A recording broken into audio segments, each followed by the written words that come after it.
Alright, so we're back at Autonomous Avionics, hanging out with Bernie Hoffman in the drone lab here. We're going to be talking a little bit about different models specifically for those aspiring production people looking to get cameras up in the sky. Tell us a little bit about what we're looking at here first.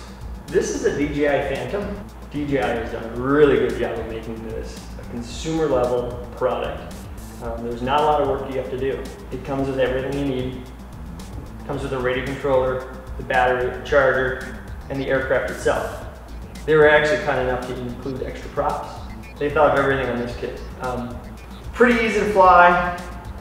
It's really nice because it's upgradable.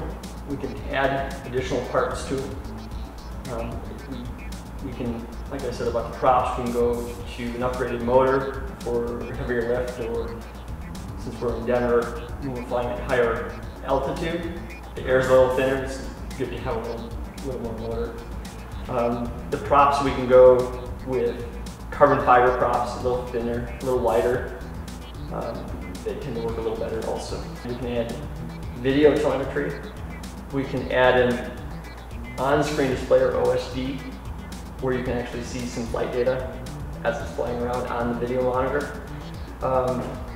So we can start really as a beginner, just flying the aircraft around. We're looking for how it works with the video and the videographer, and what it means to them, and what they would need to actually produce quality video. The GoPro works really well for stills and for video. For stills, we can actually just stick the camera up onto the body with some double-sided tape.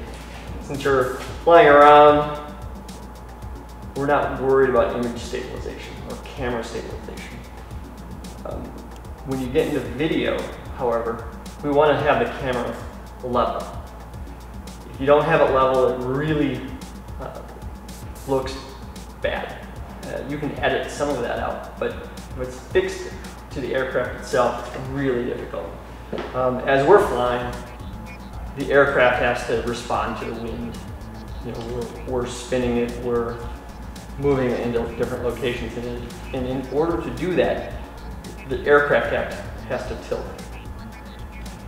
What we want in the video, however, is the camera perfectly level and pointing at the same thing. So the gimbal is a way we can achieve that result. And then what is this little guy right here? So I notice there's something plugging into the GoPro itself. What would that be doing? So the GoPro has a capability of outputting video in a format that we can transmit back to the user.